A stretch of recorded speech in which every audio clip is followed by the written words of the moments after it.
Have you ever wondered how you're going to die? Well, my crystal ball tells me you're going to die of heart disease. My name is Alex Reed.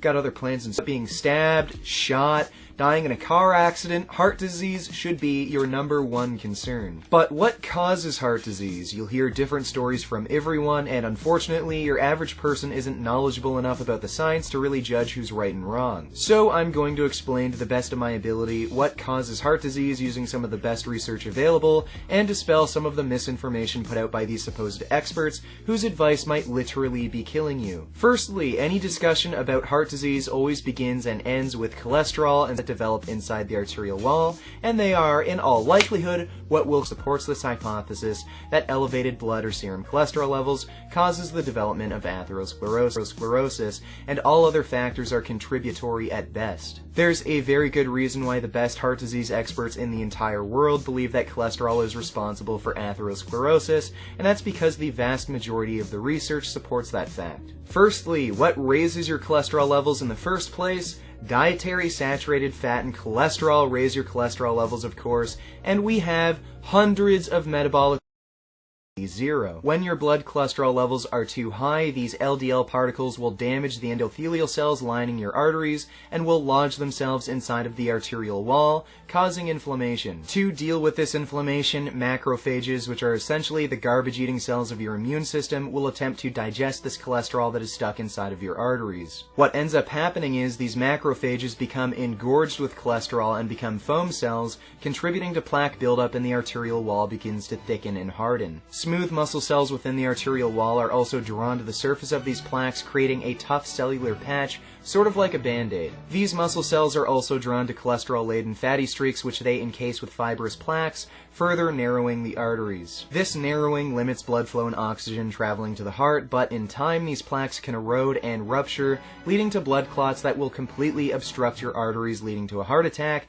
which is how you'll die. So how much cholesterol do you need in your blood for atherosclerotic plaques to develop and eventually kill you? If you make the right choices now, you just might not die of heart disease. So I hope by now it's very clear to all of you that dietary saturated fat and cholesterol are the main contributing factors to heart disease, but I know this is still, unfortunately, a controversial topic, and there are still many of you who will deny that saturated fat and cholesterol have anything to do with heart disease, so let's go over the bullshit reasons why. National Cattlemen's Beef Association. Is it just a coincidence that this man who receives funding from the meat and dairy industry would conduct a study that is by design incapable of demonstrating a link between saturated fat consumption and heart disease?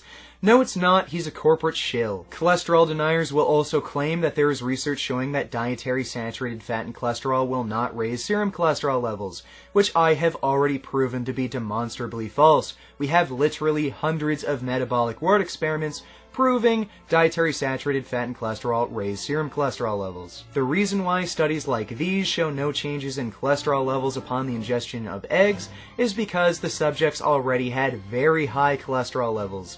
There's a limit to how much cholesterol one can absorb, and the study just so happens to be funded by the egg industry. Next, cholesterol deniers will tell you that it's not the amount of cholesterol in your system, it's the size of the particles. They claim that the large LDL particles will not penetrate the arterial wall and cause atherosclerosis, but the small, dense LDL particles will. This is also false. Large LDL particles raise heart disease risk by 44%, whereas the small, dense LDL particles raise heart disease risk by 63%. The large LDL particles aren't harmless, they're only slightly less bad. Cholesterol deniers also say that LDL is only dangerous when it oxidizes. Well, dietary cholesterol promotes LDL oxidation, and diets high in saturated fat are pro-inflammatory. So again, this is just another nonsense argument. Cholesterol deniers also claim that dietary saturated fat and cholesterol raise your HDL good cholesterol, making dietary saturated fat and cholesterol harmless, which is also bullshit! Dietary saturated fat significantly raises LDL cholesterol, but only causes a small increase in HDL cholesterol, so your heart disease risk still goes up and you're better off not eating saturated fat and cholesterol. And the last and final stupid argument that these cholesterol deniers come up with is, well wait, vegans get heart disease too, so it can't be cholesterol and saturated fat that causes heart disease. Well, yes, vegans can get heart disease, but that doesn't make saturated fat and cholesterol harmless. It just means that there are other factors that can cause heart disease. Vegans have a tendency to become B12 deficient because many of us, for whatever reason, don't eat many fortified foods or supplement with B12, and low B12 levels can cause homocysteine levels to rise, which causes inflammation, which can then cause the development of arterial sclerosis, not atherosclerosis. Arterial sclerosis is the hardening and thickening of the arterial wall, but it does not involve the buildup of cholesterol like atherosclerosis does.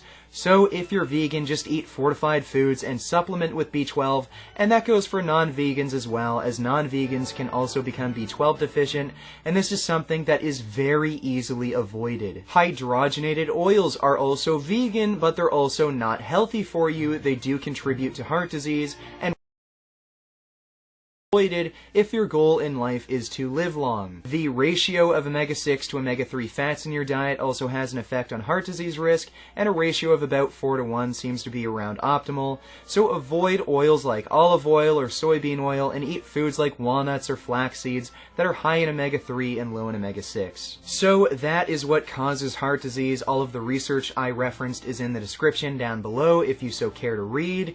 And I know a lot of people are going to have disagreements about what I covered in this video, but if you're going to leave a comment and argue, then please support your arguments with research. I don't want to see some blog or news article or some video you linked.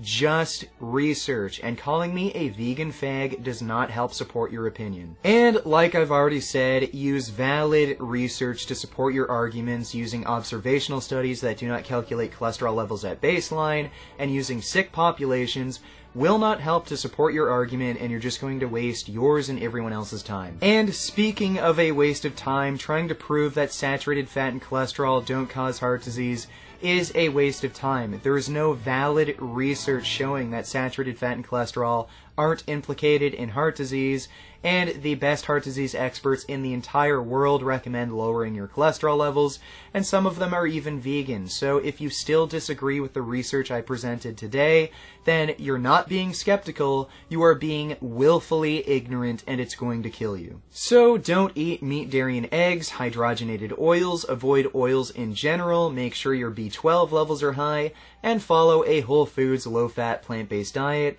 and then you don't have to die of heart disease. Beef. What a relief. When will this poisonous product cease? This is another public service announcement. You can believe it or you can doubt it. Let us begin now with the cow. The way it gets to your plate and how.